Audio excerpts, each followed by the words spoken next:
Mencari keutamaan adalah mahkota untuk hidup bahagia. Assalamualaikum warahmatullahi wabarakatuh. Masih dalam buku Latahzan karya Dr. Aid Al-Qarni, judul Mencari Keutamaan adalah Mahkota untuk Hidup Bahagia. Untuk mendapatkan kebahagiaan, rasa aman, dan ketenangan, maka setiap hamba dituntut untuk melakukan nilai-nilai keutamaan, sifat-sifat mulia, dan tindakan-tindakan yang baik. Berusahalah untuk melakukan apa yang bermanfaat untukmu dan memohonlah pertolongan kepada Allah. Al-Hadis. Pernah seorang sahabat meminta Rasulullah agar kelak di surga ia menjadi temannya. Maka Rasulullah pun bersabda, "Bantulah aku dengan usaha dari dirimu berupa memperbanyak sujud kepada Allah. Karena setiap sujud yang Anda lakukan kepada Allah akan mengangkat derajatmu satu tingkat lebih tinggi." Sahabat yang lain meminta satu kebaikan yang sudah mencakup seluruhnya. Rasulullah bersabda bahwa lidahmu selalu basah dengan berzikir kepada Allah.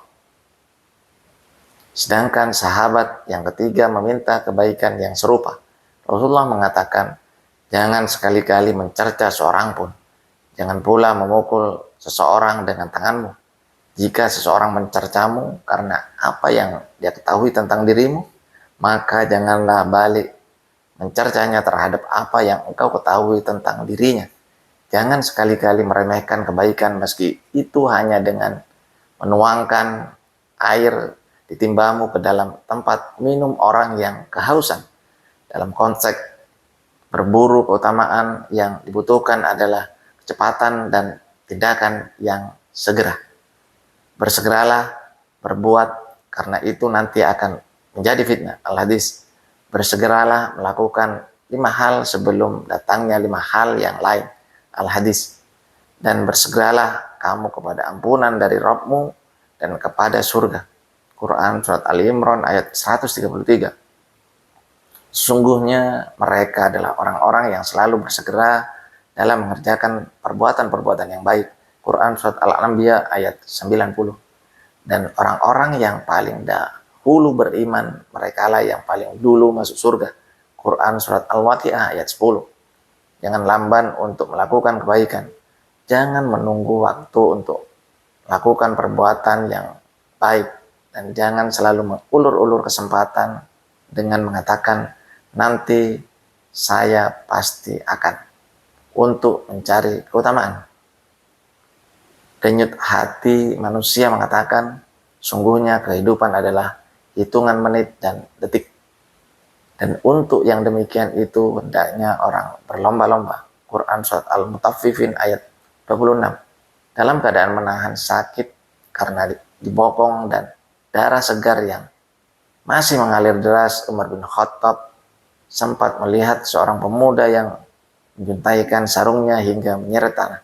Umar pun menegurnya, "Wahai anak saudaraku, angkatlah sarungmu karena itu lebih takwa di mata Rabbmu dan lebih bersih untuk pakaian."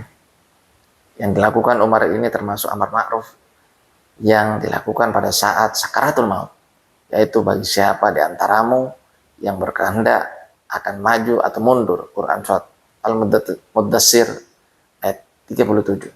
Kebahagiaan tidak bisa diraih hanya dengan tidur yang panjang, bersikap masa bodoh, dan meninggalkan nilai-nilai yang tinggi. Tetapi Allah tidak menyukai keberangkatan mereka. Maka Allah melemahkan keinginan mereka dan dikatakan kepada mereka, tinggallah kamu bersama dengan orang-orang yang tinggal itu. Quran Surat At-Taubah ayat 46. Ayat berikut menggambarkan cara berpikir orang-orang yang bercita-cita rendah dan berjiwa kerdil. Janganlah kamu berangkat pergi berperang dalam panas terik ini. Quran Surat At-Taubah ayat 81.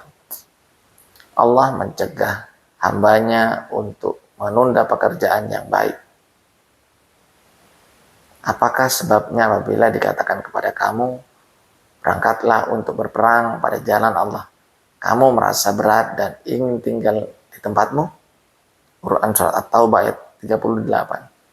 Dan sesungguhnya di antara kamu ada orang yang sangat berlambat-lambat ke medan perang. Quran Surat An-Nisa ayat 71, tetapi dia cenderung kepada dunia. Quran surat Al-A'raf ayat 176. Mengapa aku tidak mampu berbuat seperti burung gagak ini? Quran surat Al-Maidah ayat 31. Yang demikian itu disebabkan karena sesungguhnya mereka mencintai kehidupan di dunia lebih dari akhirat. Quran surat An-Nahl ayat 107. Dan janganlah kamu berbantah-bantahan yang menyebabkan kamu menjadi gentar. Quran surat Al-Anfal ayat 46. Dan apabila mereka berdiri untuk sholat, mereka berdiri dengan malas. Quran surat An-Nisa ayat 142. Rasulullah pernah berdoa, ya Allah, aku berlindung kepadamu dari rasa malas. Dia juga pernah bersabda, orang yang cerdik adalah orang yang mampu menaklukkan hawa nafsunya dan melakukan persiapan setelah kematian.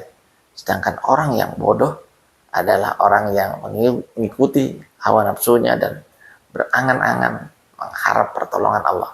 Itu tadi kutipan dari buku Latasan. Semoga bermanfaat. Wassalamualaikum warahmatullahi wabarakatuh.